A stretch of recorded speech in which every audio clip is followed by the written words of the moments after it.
अब हम सीखेंगे mass of an atom. Atom का मास कैसे कैलकुलेट करते हैं। देखो सुनो, हमें ये बता दिया गया है कि ना most of the space inside the atom is empty. ठीक है, ये बात काफ़ी सारे साइंटिस्ट ने कही है और रदरफोर्ड ने भी कही है। ये सब बातें आगे आएंगी चैप्टर 2 में। एटम के अंदर 99% स्पेस अगर एम्प्टी है तो यानी कि उस 99% स्पेस में कोई मास नहीं है, क्योंकि मास होने के लिए स्पेस भी होना चाहिए। जब स्पेस ही खाली है तो मास वहाँ कैसे होगा। ठीक है, और जो थोड़ा बहुत पार्ट बच गया है उसके अंदर क्या है, सब एटॉमिक पार्टिकल्स। ठीक है, सब एटॉमिक पार्टिकल्स हैं।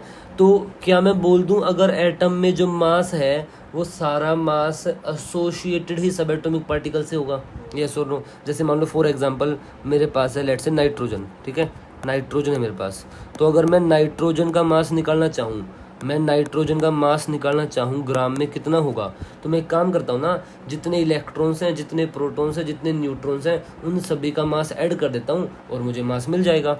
अब मुझे पता है नाइट्रोजन में इलेक्ट्रॉन है 7, प्रोटॉन भी 7 है, यस और नो, और न्यूट्रॉन भी कितने हैं, 7 है। अगर 7 इलेक्ट्रॉन, 7 प्रोटॉन और 7 न्यूट्रॉन है तो क्या मैं बोल दूं जो मास होगा हमारे नाइट्रोजन एटम का वो हो जाएगा number of electrons into mass of electron.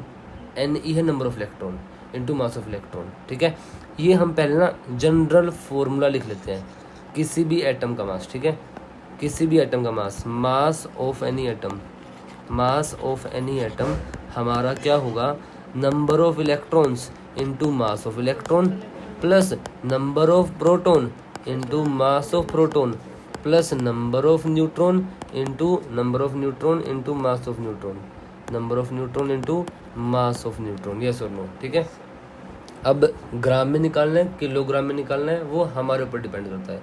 हम नॉर्मली ग्राम में कैलकुलेट करते हैं, ग्राम में ही हम लोग करेंगे। ठीक है, तो अगर मैं नाइट्रोजन एटम की बात करता हूँ, फॉर नाइट्रोजन एटम मैंने क्या देखा, मेरे पास 7 इलेक्ट्रॉन है, तो क्या बोल दूँ 7 इंटू नाइट्रोजन का मास कितना होता है 9.1 इंटू 10⁻⁻28 ग्राम में। ठीक है, -31 किलोग्राम में होता है, -28 ग्राम में होता है। ठीक है, तो 7 इंटू 9.1 इंटू 10⁻⁻28। ऐसे कितने प्रोटोन है, 7 प्रोटोन है, क्या होगा मास 1.66 इंटू 10⁻⁻24 ग्राम में। ठीक है, इसी प्रकार से न्यूट्रॉन कितने हैं 7 इंटू 1.67 इंटू 10⁻⁻24। ये पूरा जो वैल्यू आएगी इसको ऐड कर देंगे, हमें नाइट्रोजन एटम का मास ग्राम में मिल जाएगा, यस और नो। अब यहाँ से 2 इम्पोर्टेंट बातें जिन पर हम लोगों को ध्यान देना है, ज़रा वो सुनना। ठीक है, वो क्या क्या है, सबसे पहली बात क्या है, सबसे पहली बात ये है कि जो मास ऑफ इलेक्ट्रॉन है ना वो बहुत बहुत बहुत ज़्यादा कम है मास ऑफ प्रोटॉन या मास ऑफ न्यूट्रॉन से, यस और नो। मास ऑफ प्रोटॉन या मास ऑफ न्यूट्रॉन से कहीं ज़्यादा कम है। आप देखो ना, इलेक्ट्रॉन का मास है 10⁻28 -28 करके, और प्रोटॉन का मास है 10⁻⁻24 10⁻⁻24। तो आपको नहीं दिखता, आपको नहीं लगता कि ये जो मास है कहीं ना कहीं 10,000 ज़्यादा टाइम्स बड़ा है। 10,000 कोई छोटा नंबर नहीं होता। ठीक है, यहाँ पर रिलेटिवली बात की जा रही है। 10,000 वैसे बहुत छोटा नंबर है, ठीक है, बट रिलेटिवली बहुत यहाँ पर सिग्निफिकेंट एक क्वांटिटी 10,000। तो अगर इलेक्ट्रॉन 10⁻⁻28 में है और प्रोटॉन 10⁻⁻24 में है, तो क्या मैं एक काम कर दूं, यहाँ पे इस मास को नेगलेक्ट कर दूं, नेगलेक्ट बोलो, क्योंकि ये तो बहुत कम कंट्रीब्यूट करेगा, यस और नो। ठीक है, तो क्या मैं बोल दूं कहीं ना कहीं जो हमारा कंट्रीब्यूशन होगा वो प्रोटॉन्स के मास का होगा और न्यूट्रॉन्स के मास का होगा। यहाँ से ये थी पहली ऑब्जर्वेशन। एक और दूसरी ऑब्जर्वेशन सुनना। दूसरी ऑब्जर्वेशन क्या है, आपको नहीं लगता कि mass of proton is approximately equal to mass of neutron.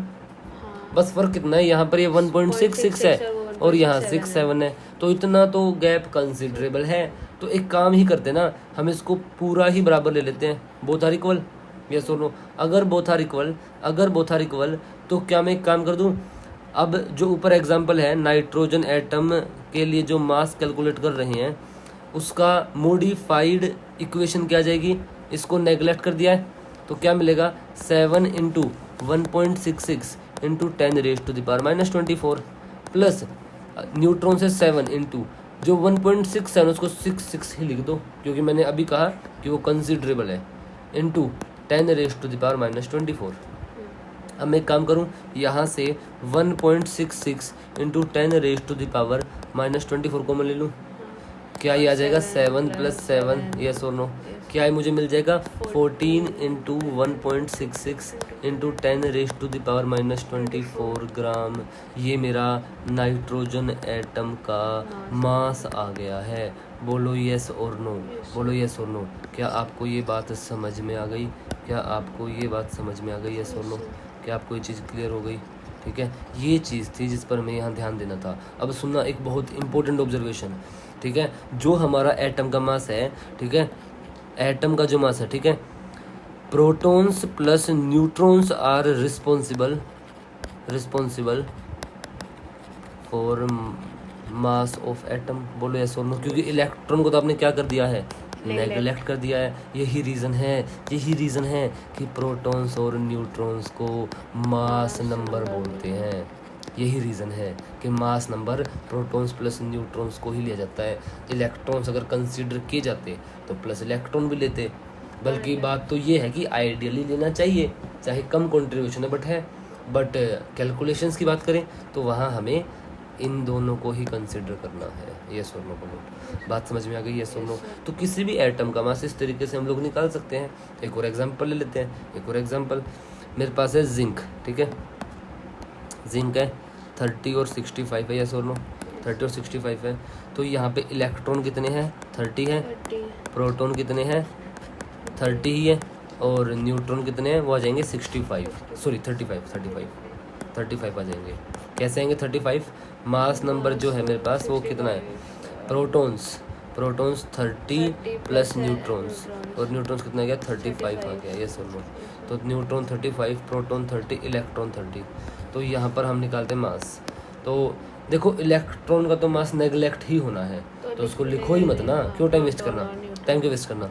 तो 30 प्रोटॉन है into 1.66 into 10⁻⁻24 plus 35 into 1.66 into 10⁻⁻24। यहाँ से अच्छा ऊपर वाले जो हमने कैलकुलेशन किए ना, वहाँ पर आपको एक क्वेश्चन आ सकता है, सर एक बात बताओ, आपने यहाँ पे 1.66 इंटू 10⁻⁻24 को ही क्यों कॉमन लिया?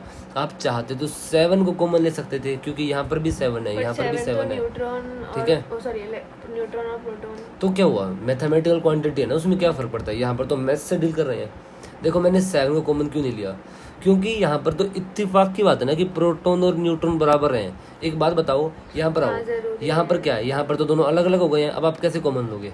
तो कॉमन वही चीज़ लेनी है जो हमेशा ही सेम रहेगी, तो हमेशा मास सेम रहेगा ये।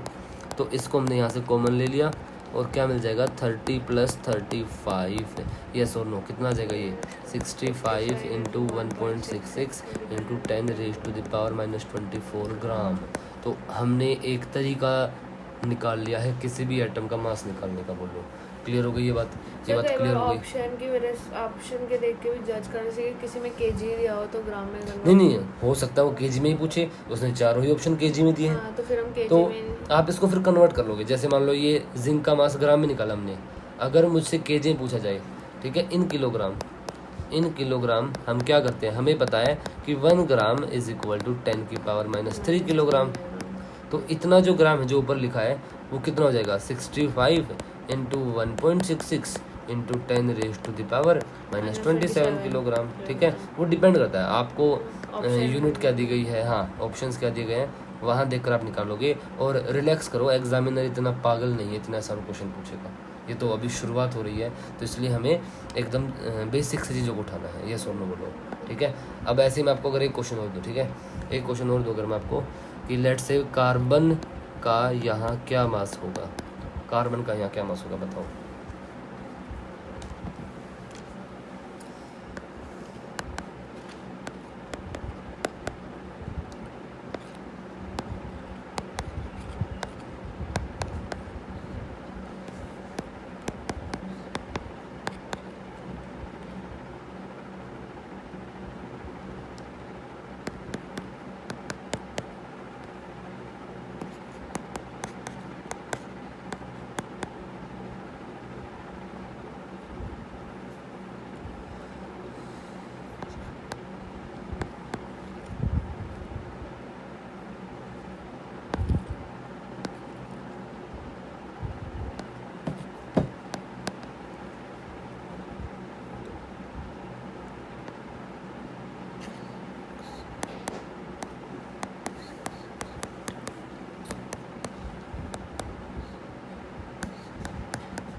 ठीक है,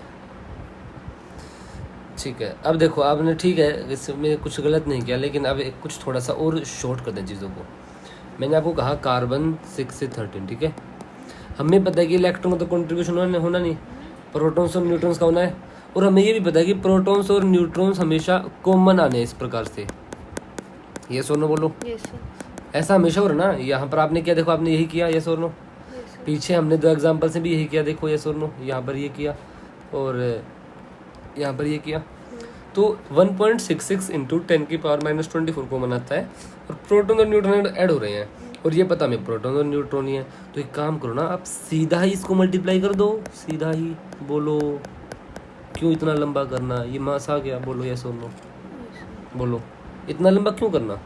अगर आपसे कहा जाए, मान लो कैल्शियम आपके पास 20 और 40, और कहा जाए कैल्शियम का मास बताओ, तो क्या करना है, सिंपल 40 इंटू 1.66 इंटू 10⁻⁻24 ग्राम। हमेशा ही ट्रू रहेगा। हाँ यस एग्जैक्टली, हमेशा ट्रू रहेगा। आपको बस क्या करना है, जो मास नंबर है उसको मल्टीप्लाई कर दो 1.66 से, और कुछ नहीं करना, ठीक है। यस और नो, ठीक है।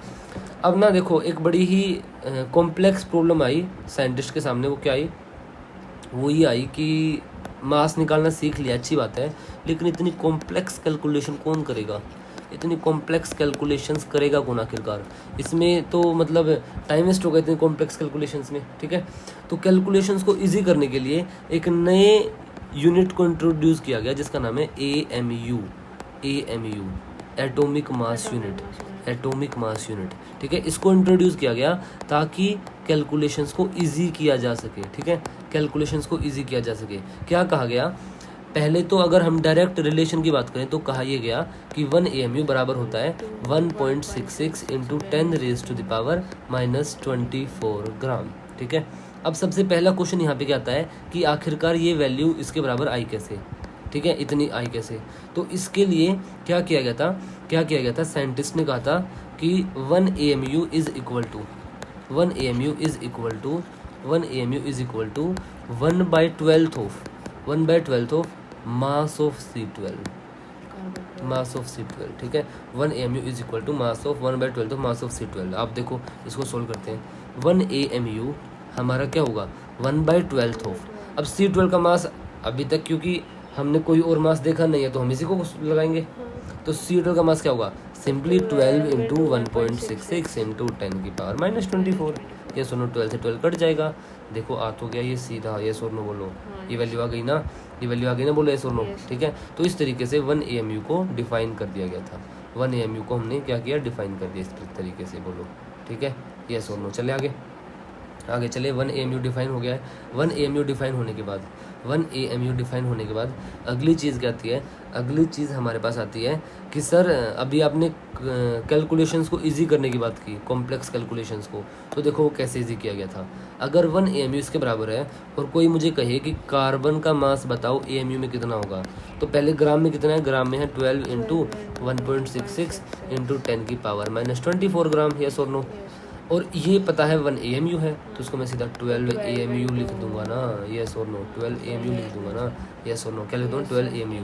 मेरे से बात की जाए ऑक्सीजन की, तो ऑक्सीजन का मास कितना हो जाएगा, 16 AMU, यस और नो, 16 AMU। हाँ जी, ये फिर उतारेगी कैसे?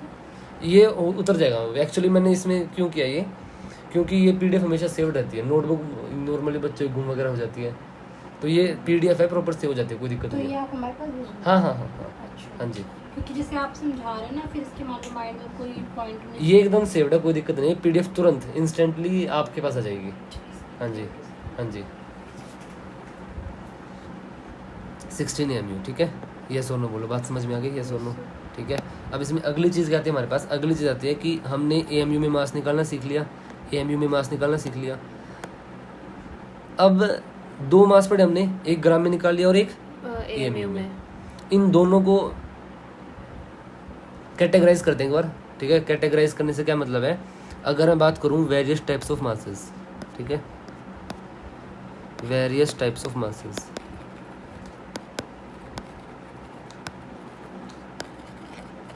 सबसे पहले आता है absolute atomic mass, absolute atomic mass, ठीक है। एब्सोल्यूट एटॉमिक मास क्या बोलता है? एब्सोल्यूट एटॉमिक मास बोलता है मास ऑफ एन एटम, एक एटम का मास किसमें? In grams, in grams, mass of an atom in grams, एक एटम का मास ग्राम में जो होगा वो एब्सोल्यूट एटॉमिक मास होगा, ठीक है। दूसरा मास है atomic mass, atomic mass, atomic mass, atomic mass क्या है? Mass of an atom, mass of an atom in AMU, in AMU। अगर मैं एटम का मास AMU में निकालता हूँ उसको बोलते हैं नॉर्मल एटॉमिक मास, और अगर मैं ग्राम में निकालता हूँ तो वो क्या हमारे पास? एब्सोल्यूट एटॉमिक मास, ठीक है। ये दो टाइप के मासेस हैं। फिर एक तीसरा मास और आएगा फ्यूचर में जिसके हम लोग बात करेंगे, वो होगा मोलर मास, ठीक है। बट मोलर मास पर अभी हम नहीं जा रहे, अभी हम पहले इन दो की ही गहराई में बात करते हैं, और इन दो में भी एटॉमिक मास की अब थोड़ा सा गहराई से बात करनी है, ठीक है। आओ एक दो क्वेश्चन देखना, ठीक है, एक दो क्वेश्चन यहाँ पे। अगर मैं आपसे कहूँ क्वेश्चन है मेरे पास, क्वेश्चन है कि we have 52 AMU helium atoms, we have 52 AMU helium atoms, yes और नो। और हीलियम होता है हमारा 2 और 4, तो how many helium atoms do we have? How many helium atoms do we have? हमारे पास कितने हीलियम एटम्स हैं बताओ। हम इसमें क्या कहते हैं, 4 हमारे पास न्यूट्रॉन हो गया, हाँ और न्यूट्रॉन प्लस प्रोटॉन तो 4 हो गया, ठीक है, और फिर 52 से इंटू 52 कर देंगे, ठीक है। तो नंबर ऑफ हीलियम एटम्स निकालना हमको। Number of helium atoms. देखो सुनो क्या करना है, आपने कहा पहले, आपने जो कहा वो करते हैं, ठीक है। आपने कहा सर 52 इंटू 4 कर देंगे तो क्या आएगा ये 4 2 ज़ाइड 4 5 ज़ाइड 20, यानी कि आप कह रहे हो 208 एटम्स होंगे, यस और नो बोलो, यस और नो, ठीक है। 208 एटम्स होंगे, तो आई थिंक यहाँ हम एक गलती कर रहे हैं, ठीक है। क्या गलती बताता हूँ, देखो एक हीलियम एटम मेरे पास, मान लो एक हीलियम, मेरे पास एक ही हीलियम एटम है, एक हीलियम एटम है, इसका कितना मास बताओ? 4 AMU है, बोलो 4 AMU है। एक एटम का मास 4 AMU है, तो 10 एटम का मास कितना होगा? 20 तक कितना होगा? कितना ज़्यादा हो जाएगा, वो हमसे 52 ही तो कहा है। तो सुनो क्या करना है, एक का है 4 AMU, बताओ 1 AMU में कितने एटम होंगे? 1/4 एटम, बोलो यस और नो। और 52 AMU में कितने एटम होंगे?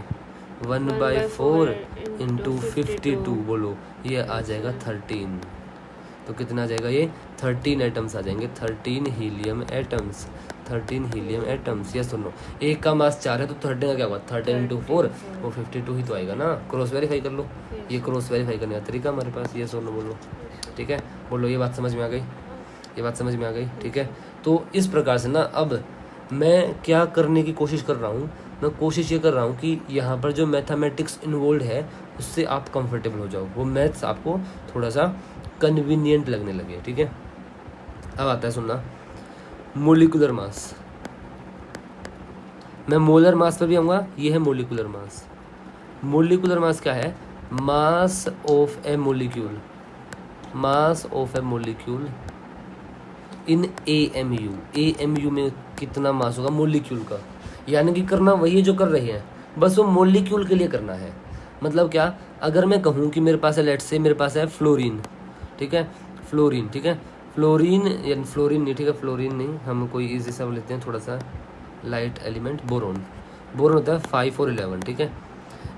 बोरोन के केस में अगर हम बात करें कि कितना मास होगा, क्या बोल देंगे हम लोग? 11 AMU, बोलो 11 AMU।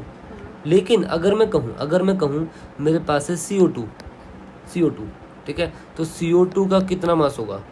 तो अगर निकालेंगे तो कार्बन है 12, ऑक्सीजन है 16, तो 16 32 और 12 44 AMU आ जाएगा।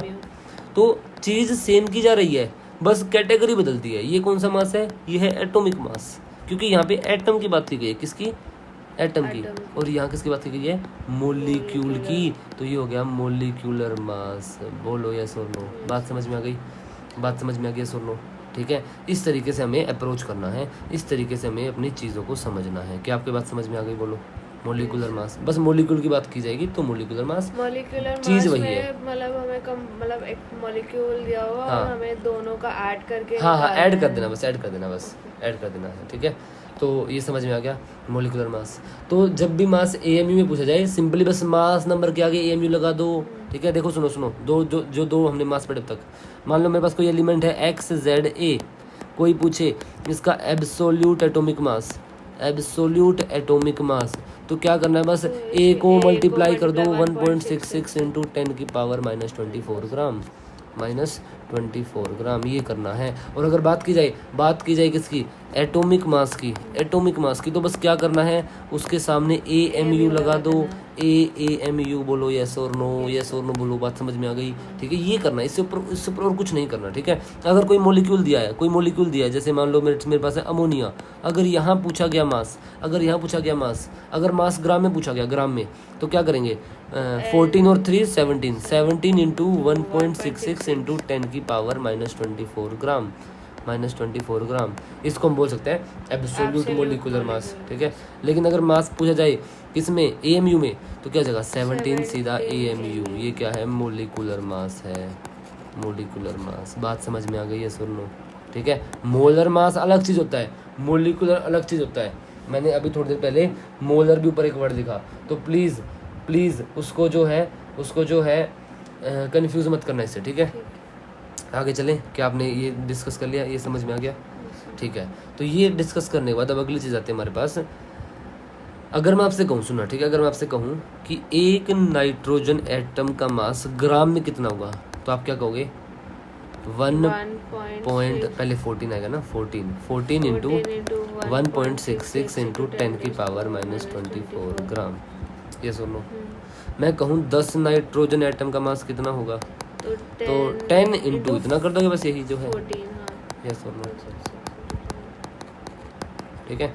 मैं कहूँ आपसे 420 नाइट्रोजन एटम का मास, तो तब सिंपली भी बस इसको 420 मल्टीप्लाई कर देना है, यस और नो। मैं आपसे कहूँ 6.022 इंटू 10 की पावर 23 नाइट्रोजन एटम्स का मास, तो क्या करना है बस 6.022 इंटू 10 की पावर 23 इंटू 14 इंटू 1.66 इंटू 10 की पावर माइनस 24 ग्राम। सर आप रैंडमली इसी नंबर को क्यों लेकर आए और वो भी इतना बड़ा, ठीक है, क्योंकि यहाँ से हम अब मोल के अंदर एंट्री कर रहे हैं, किसके अंदर, मोल के अंदर। देखो सुनना, ठीक है, सुनना। जैसे 1 डजन मेरे पास 12 होता है ना, 1 डजन, मैं उस पर ऊपर, मैं इस पे बाद में आऊँगा, वापस आऊँगा, ठीक है। जैसे 1 डजन क्या होता है 12, ऐसे ही एकदम ऐसे ही 1 मोल क्या होता है 6.022 इंटू 10 की पावर 23 यूनिट्स। कोई डिफरेंस नहीं, सेम होता है, कोई डिफरेंस नहीं, जैसे ये ऐसे ही ये, यस और नो, ठीक है। बस डाटा अलग अलग है, ठीक है, और जो डिनोशन है डजन मोल वो अलग अलग है। अब बात ये है कि सर 1 मोल ही इतना आया कैसे, 1 मोल आया कैसे ये नंबर, वो देखते हैं, ठीक है। दरअसल 1 मोल को डिफाइन किया गया था, 1 मोल को कैसे डिफाइन किया गया था, it is equal to as many number of atoms, थोड़ा सा इजी कर लेते हैं, it is equal to 1 mole, थोड़ा सा और इजी करते हैं, ठीक है। इट इज़ अ नंबर, ठीक है, it is a number which is equal to number of atoms in 12 gram of C12, ठीक है। 12 ग्राम C12 में जितने एटम होंगे ना, वो जो नंबर आएगा वो नंबर 1 मोल होता है, ठीक है। ज़रा ध्यान से सुनना और चीज़ों को समझना, कैसे हम इसको रिलेट करेंगे। मुझे पता है कि एक, ठीक है, 12 ग्राम में हम अब नंबर ऑफ एटम निकालने पड़ेंगे। बताओ एक कार्बन एटम का मास कितना होता है, 12 इंटू 1.66 इंटू 10 की पावर माइनस 24 ग्राम। एक एटम का मास इतने ग्राम होता है, 1 ग्राम में कितने एटम होंगे मुझे ये निकालना है। तो क्या करेंगे भाई, एक एटम का मास इतने ग्राम, तो 1 ग्राम में कितने एटम, 1/12 इंटू 1.66 इंटू 10 की पावर माइनस 24 कर देंगे। और 12 ग्राम में कितने एटम, तो 12 अपॉन 12 इंटू 1.66 इंटू 10 की पावर माइनस 24। ठीक है, अब यहाँ पे क्या होता है 12 से 12 कैंसिल हो जाएगा। हाँ, तो 1 क्या मैं एक काम कर दूँ 10 की पावर 23 को ऊपर ले जाऊँ अपॉन 1.66 लिख दूँ, बोलो यस और नो, सॉरी 24 हाँ 10 की पावर इसको ना हाँ इसको 10 इंटू 10 की पावर 23 लिख लेते हैं। ठीक है बोलो। अब मुझे पता है 1 10 क्या होता है 10, 1 10 10 और 2 5 10, तो 1 10 10 2 5 10, 1.66 से ये कटता है 6.022 पर, क्योंकि उसके बीच में आ गया ना, रिलेट करो 1 10 और 2 5 तो 1.66 यानी कि इनके बीच में आ गया। हाँ तो मिडिल वैल्यू। हाँ तो वो 6 आ जाएगा हमारा। ठीक है, 5 और 10 के बीच में आएगा ना भाई, 1 इंटू 10 10 है और 2 इंटू 5 10 है, तो 1.66 जो आएगा वो इन दोनों के बीच में आएगा, यानी कि 5 से बड़ा और 10 से कम, तो 6.022 आता है। तो यानी कि 12 ग्राम में कितने एटम्स आए, 12 ग्राम ऑफ C12 में कितने एटम्स आए 6.022 इंटू 10 की पावर 23 कार्बन एटम्स। और हमने कहा it is a number which is equal to, it is a number which is equal to, तो यानी कि ये मेरा 1 मोल क्या आ गया, 1 मोल क्या आ गया 6.022 इंटू 10 की पावर 23 आ गया। बोलो ये बात समझ में आ गई कैसे आया। अगर ये आपको कॉम्प्लिकेटेड लगी कैलकुलेशन तो इसको आप रिलेट कर सकते हो किसी प्रैक्टिकल एग्जांपल से, जैसे कि मान लो आपसे कहा जाए एक पेंसिल 5 रुपए की, एक पेंसिल 5 रुपए की 400 रुपीज़ में कितनी पेंसिल आएगी, नंबर ऑफ पेंसिल कितनी होगी 400/5। ठीक है, तो 400/5 तो यही तो किया है देखो ना, एक कार्बन का मास इतने ग्राम, ठीक है, तो 12 ग्राम में कितना, तो 12/10 वही तो किया, कुछ अलग नहीं किया, इससे रिलेट करो, कुछ अलग नहीं किया, बस ये केमिस्ट्री है ही नहीं। Unitary method. हाँ यूनिटरी मेथड, ठीक है, यूनिटरी मेथड को बार बार यूज़ करने की हैबिट डालो। ठीक है, यस और नो। तो 1 मोल नंबर आ गया है, वापस आते हैं पीछे आते हैं। तो मैंने यहाँ पे यानी क्या किया है, मैंने 1 मोल नाइट्रोजन एटम का मास निकाला है। इसको ना कॉपी करके नीचे ले आते हैं। ठीक है, इसको कॉपी करके नीचे ले आते हैं। अरे हाँ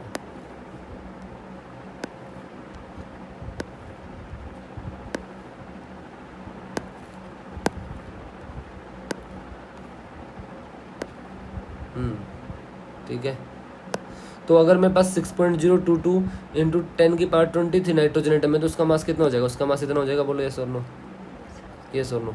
इसको सोल्व करें जरा कितना आएगा। ठीक है, सोल्व करते हैं इसको। देखो सुनो, 10 की पावर 23 और 10 की पावर -24 है, तो सीधा 10 की पावर -1 दे देगा।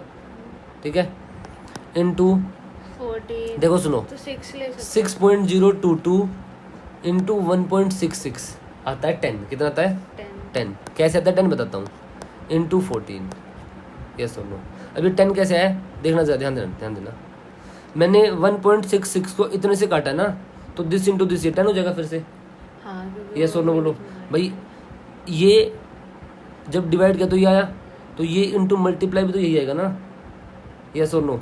यहाँ देखो मेरे पास है 100 अपॉन 10, 10 से 20 आया, तो 10 इंटू 10 तो 100 आता है। या फिर एक और कैलकुलेशन लो, 36 अपॉन 12, 12 3 से 36 आएगा, और 3 12 36। हाँ 3 12 से वही तो, ऐसे ही तो किया, बस वही किया है। ठीक है, तो 1.66 इंटू 6.02 10 आ जाएगा, तो ये दोनों कट गए। ओ माई गॉड, ये मास तो 14 ग्राम आ गया। कितना आ गया 14 ग्राम। 1 मोल नाइट्रोजन एटम का मास कितना 14 ग्राम। ठीक है, आगे चले। तो उसका होता ही 14 ही है। नहीं 1 मोल के लिए हमने ग्राम में निकाला है, बात ये है। ठीक है, 1 मोल के लिए वो जो निकाला हमने 14 AMU की बात की थी, और जब ग्राम में की थी वो 14 इंटू 1.66 था वो ग्राम। यहाँ 14 ग्राम ही है, कुछ और नहीं है। 14 ग्राम 1 मोल के लिए है। हाँ, अब देखो मैं अगर बात करूँ 1 मोल, मेरे पास है 1 मोल लेट से मैं लेता हूँ आर्गन। ठीक है, आर्गन होता है 18 और 36, तो क्या होगा 6.022 इंटू 10 की पावर 23 इंटू 36 इंटू 1.66 इंटू 10 की पावर -24। तो सेम चीज़ फिर से वही होगी, तो यहाँ पे 10 की पावर -1 आ जाएगा, 10 की पावर -1 आ जाएगा, ये और ये 10 दे देगा, बोलो और क्या दे देगा 36 दे देगा, 36 कट के फिर से 36 ग्राम आ 36 जाएगा। ग्राम। ओ माय गॉड, सुनो ना, सुना यहाँ सुना, ये जो नंबर है और ये जो नंबर है, जब भी हम 1 मोल का मास निकालेंगे ये तो हमेशा रहेंगे ना, हाँ और ये दोनों ही मल्टीप्लाई होके क्या दे रहे हैं 10 वन 10 इंटू 10⁻1 क्या दे रहे हैं One. 1।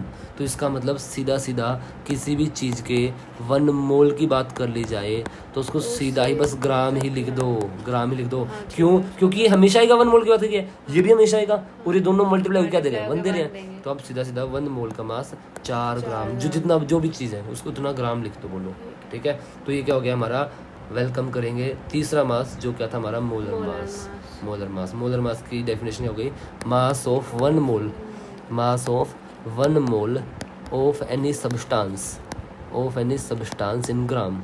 मैंने यहाँ एटम नहीं कहा, ध्यान रखना, मैंने यहाँ पे मैंने कहा एटम, यहाँ पे मैंने कहा एटम, बट मैंने यहाँ एटम नहीं कहा। Mass of 1 mole of any substance in gram, उसके पीछे क्या साइकोलॉजी है बताऊंगा अभी, ठीक है। ये सुन लो, ये बात समझ में आ गई। आगे चले, अब देखना आगे क्या होगा, सुनना आगे क्या होगा। अगर मैं कहूँ मेरे पास क्वेश्चन है, ठीक है, question how many moles we will have in 144 gram carbon 12 वाला कार्बन, ठीक है। कितने मोल्स होंगे, देखो क्या करना है, ट्राई करोगे? हाँ बताओ कैसे करोगे। तो इसमें हम 12 और इसमें 14 ग्राम बोला हुआ है और हमारे पास 144 ग्राम बोला हुआ है। हमें मोल, तो 1 मोल के लिए पहले निकालेंगे, तो 1 मोल के लिए निकालेंगे तो वो 12 हो जाएगा। ठीक है, 1 मोल करते हैं। 1 मोल के लिए आपने कहा, लिखो, करके बताओ, लिखो। 1 मोल के लिए निकालेंगे तो ये 12 ग्राम हो जाएगा और 144 के लिए निकालेंगे तो 144/12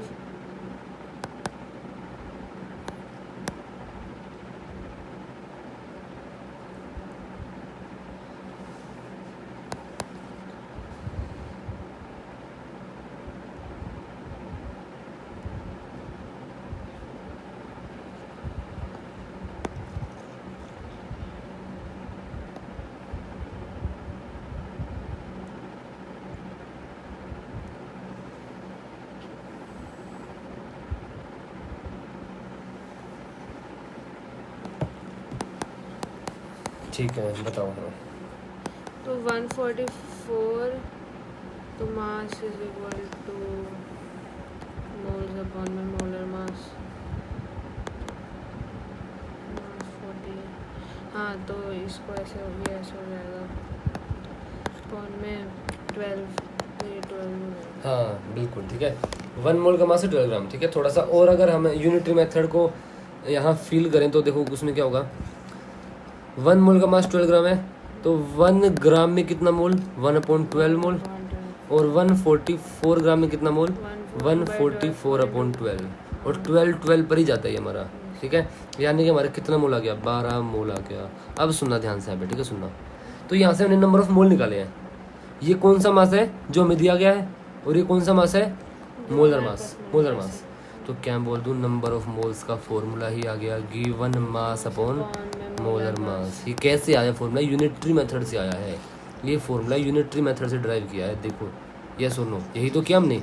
तो बार बार कौन यूनिटरी मेथड का ड्रामा करे, इसी को लगा लो, ठीक है। ये फॉर्मूला कैसे डिस्कवर होता है ये बताया है कि हमेशा ही गिवन मास रहेगा ऊपर, मोलर मास रहेगा नीचे। कौन इतना बड़ा ड्रामा करेगा, इससे अच्छा है सीधा ही ये फॉर्मूला लगा लो, ये सुन लो, ठीक है। तो ये आ गया हमारा सबसे पहला फॉर्मूला, ठीक है। अब आती है दूसरी चीज़ हमारे पास। अगर मैं आपसे पूछूं CO2 का मोलर मास, CO2 का मोलर मास बताओ कितना होगा, बताओ कितना होगा।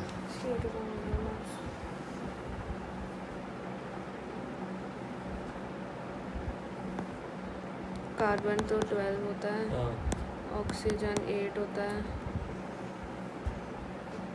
बस सीधा ऐड कर दो, ग्राम लगा दो। 8 या 16 बेटा, 8 तो एटॉमिक नंबर है। हाँ 8 एटॉमिक नंबर है, तो 32 हो जाएगा। और इनको ऐड करेंगे तो 4 और 44 तो number of moles is equal to mass upon में मोलर मास। तो मास हमारे पास मास तो दिया नहीं, बस सीधा मोलर मास ही पूछा है, ओनली मोलर मास।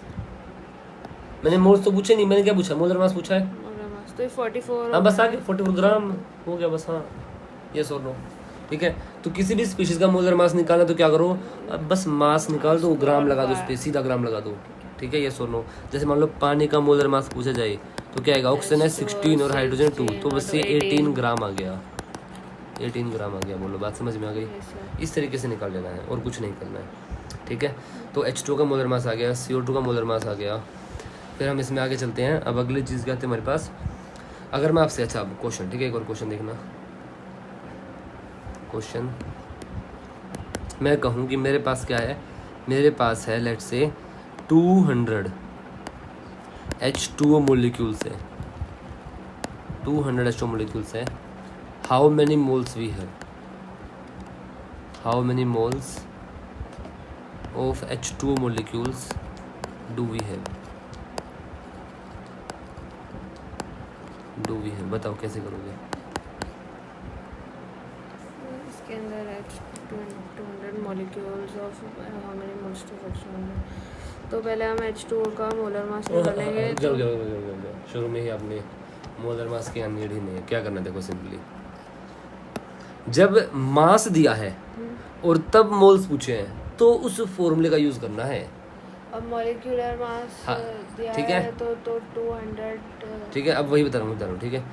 अब यहाँ पर हम क्या करेंगे, यहाँ पर हम सिंपली करेंगे 1 मोल H2O मोलिक्यूल का मतलब क्या होगा, तो वो होगा 6.022 इंटू 10 की पावर 23 मोलिक्यूल्स।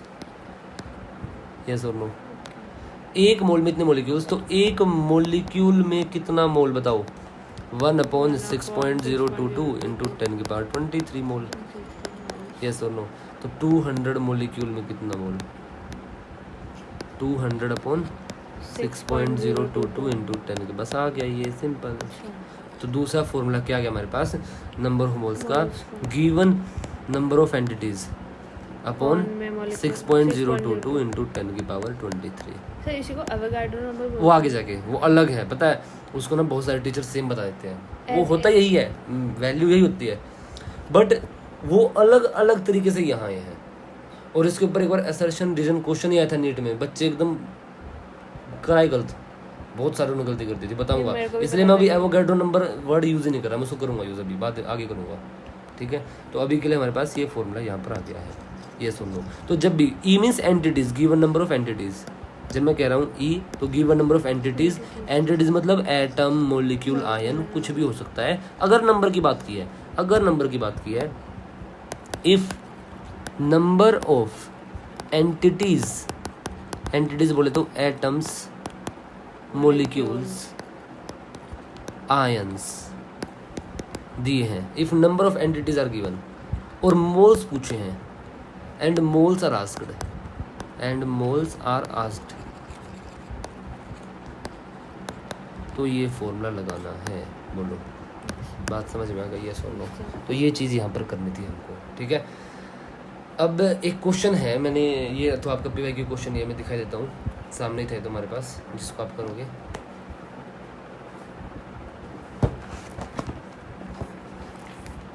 बोलो यहाँ तो कोई डाउट,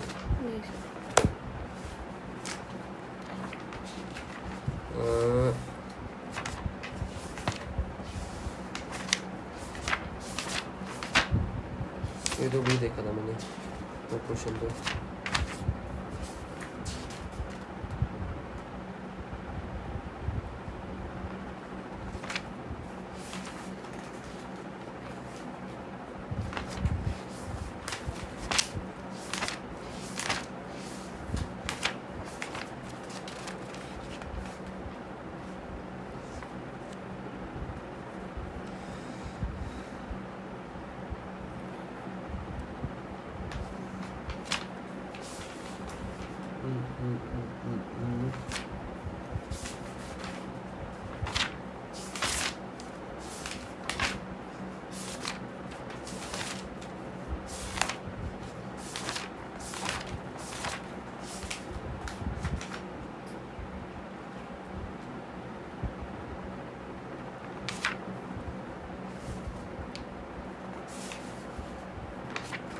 जब जो ढूंढना है वो तब ही 19 में होगा सर, 19 में।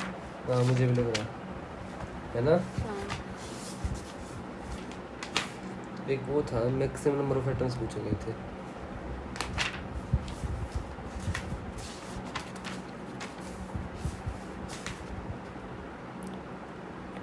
वन ग्राम एजी था उसके अंदर जहाँ मेरी नज़र पड़ी थी। ये तो मैं देख ही चुका हूँ। हाँ ये रहा क्वेश्चन 52। ये आपने कर रखा है ना, टिक कर रखा है, किया आपने ये? हाँ सर, ये जब मैं प्रैक्टिस करती